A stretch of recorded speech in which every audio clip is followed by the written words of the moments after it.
Alright guys, here we go. First, obviously you log in, if you're not already logged in.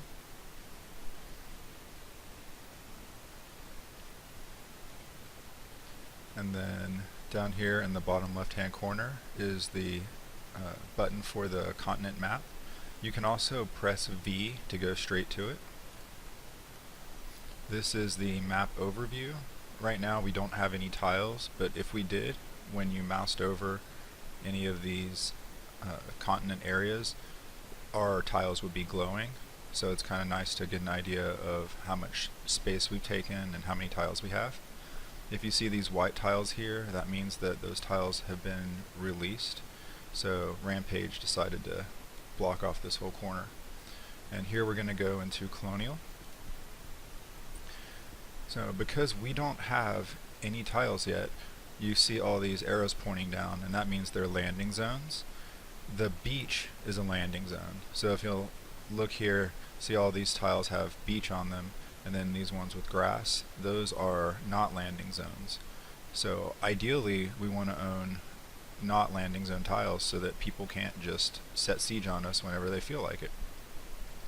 Now what we're doing is a little bit advanced. We're going to be setting multiple sieges before we have a headquarters. So I'm going to go ahead and set up a first siege. So if I click view sector, actually let me go back for a second. So when I mouse over, it tells you what the coordinates, who the owner of the tile is, and then the power. That's how many crowns we get per day, and it also helps our prestige. Then when you click on it, you can click view sector. Alright, now this red guy here tells me how many enemy defending armies there are. I see there's only one. If this army had taken damage, then I would be able to see what units were in the army, but this one is undamaged, so right now they're hidden. The other thing to notice is the support bonus, and you see that it's 0. That's how much of a attack and defense bonus the army you're fighting is going to have. So 0 is pretty common. Headquarters are going to be 75%, which means that the units that you're fighting have a 75% attack and 75% defense bonus, which can make attacking headquarters problematic if you don't have enough attack boost. All other tiles, the maximum support bonus is 50%, so it's definitely to your benefit to have extra attack. Now, when you're setting a siege, you must have at least 8 current age units. Now, there is a special edit to that.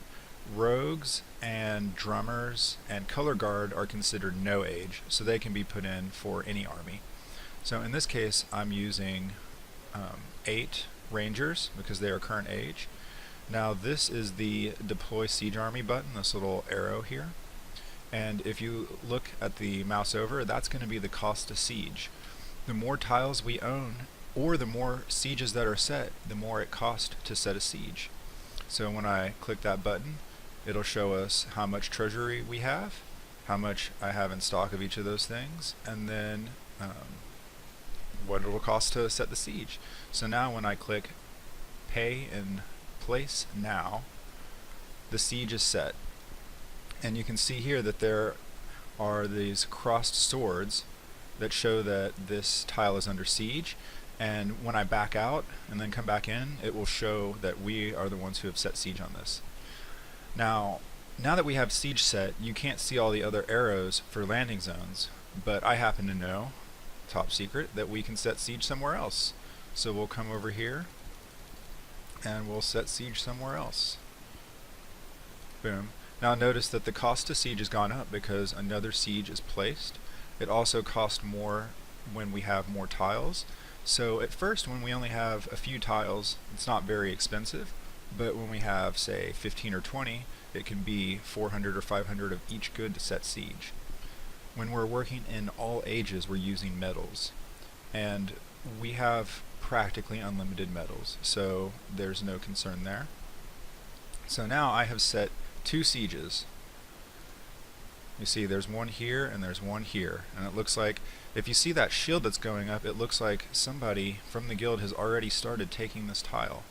Now I can come over here to the event log, and look and see right here that Yornok, I think is how we say it, Yornok, has damaged the first defensive army. So now I can view and see that this army is 8 field cannons. Well, that's a miserable army to have to fight. So I'm going to go ahead and drop in 2 dragoons and a couple of rogues.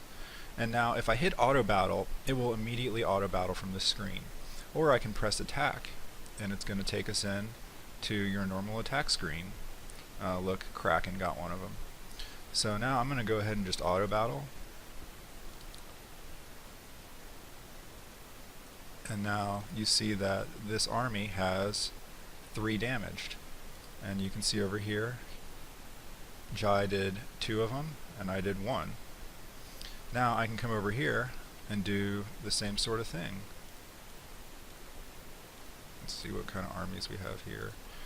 Now, once you start getting set up, you'll want to be able to fight from the main screen. This is how you can really pick up speed.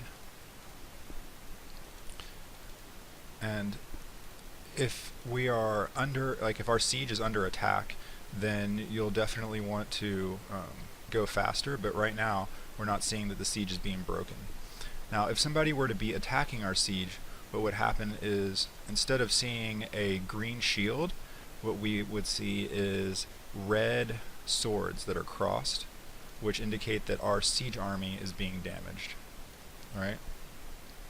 And that's it. That's how you set siege. I'm going to go ahead and take this tile and show you how once a tile is taken, we can only set siege on the adjacent tiles to it.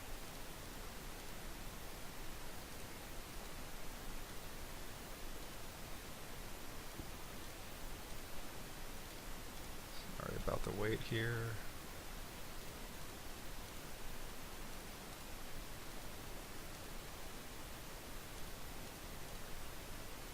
Okay, so now we've taken the tile, and if you look, we now have our cool headquarters looking thing, and we've got the shield over top of it.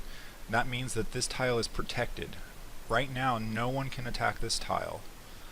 Now, the good thing is that no one can attack it.